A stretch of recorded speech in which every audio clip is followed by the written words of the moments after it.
Please introduce yourself and tell us how you engaged with the UK Parliament. Hi, so I'm Dr. Ems Lord.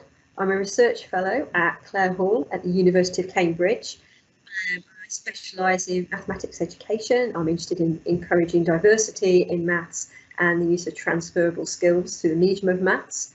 My day role is I'm the director of NRICH, which is an outreach maths project at university between the faculties of maths and education, and I was recently president of the Mathematical Association. So far, my contributions have included chapters to 2 publications by the All Party Parliamentary Group for the teaching profession.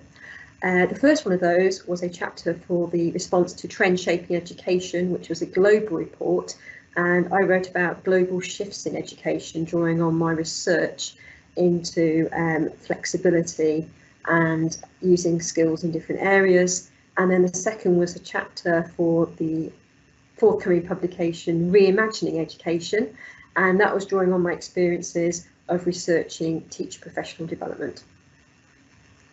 How did you find out about the opportunity to engage with Parliament? So, as a maths ed researcher and somebody who is passionate about increasing diversity in maths education and the use of our transferable skills that you can do in maths, things like resilience, perseverance, collaborative problem solving, being flexible, that's what I really want to talk about through my research. So I tried some of the usual channels. I'd been in touch with my MP and tried the things I knew about, but then one day an email came into my inbox which was talking about a day for researchers to engage with Parliament. So I clicked on it, and it turns out it was a really good decision because I went to that day. It was held over in Norwich by a fantastic team who knew all different ways of engaging. So they took us through the difference between government and Parliament, because everyday language, we use them the same way, but they mean different things. They took us through all the different opportunities, from secondments to communicating with committees. But what was unique and what I really got out of it was spending a day working with people who knew a lot about Parliament but didn't know much about my work. And it was about making those connections and bridging. So it took me out of my comfort zone as a maths ed researcher, because what I had to do was think how that connects and is important to people in Parliament. And it could be somebody working in transport, somebody involved in the environment. And I was challenged to think, okay, so I'm interested in flexibility, problem solving, diversity.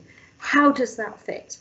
And I really got a lot out of that day. We did presentations, I met people, I took down loads of ideas for follow-up, which I went away and did. And now I've got a much better idea of how to engage and make an impact. What did you do which you found worked well during this engagement with Parliament?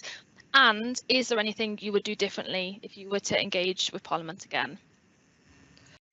I think the thing that's worked most effectively for me is putting myself in other people's shoes. Now, I'm a maths ed researcher, so in my offices, I'm surrounded by mathematicians, which is great because we speak our own language and we have our key foci. That's fantastic.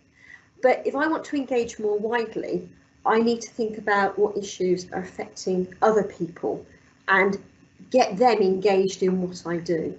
And so through the training and through engaging with Parliament, I've started to put myself more into other people's shoes.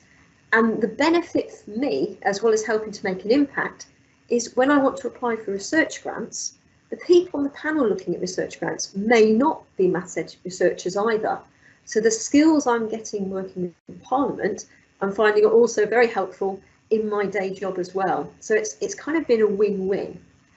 If I had to do things differently, I think it's about allowing time to do it, because I came across this during my work and I've really run with it. And what I'd like to do in the future is, when I'm planning projects and working out my workflow, allowing time for engagement. And I've registered for things like emails when consultations are coming up. Instead of responding last minute, I'm going to get the heads up very early. So it's about planning that and valuing the time for it. What's your one top tip for any researcher looking to engage with Parliament? I think my top tip is to do what I've done, to take yourself away from your research teams and your subject and to reflect on how it can help others. So my research into widening participation in gender is of interest to a huge number of people.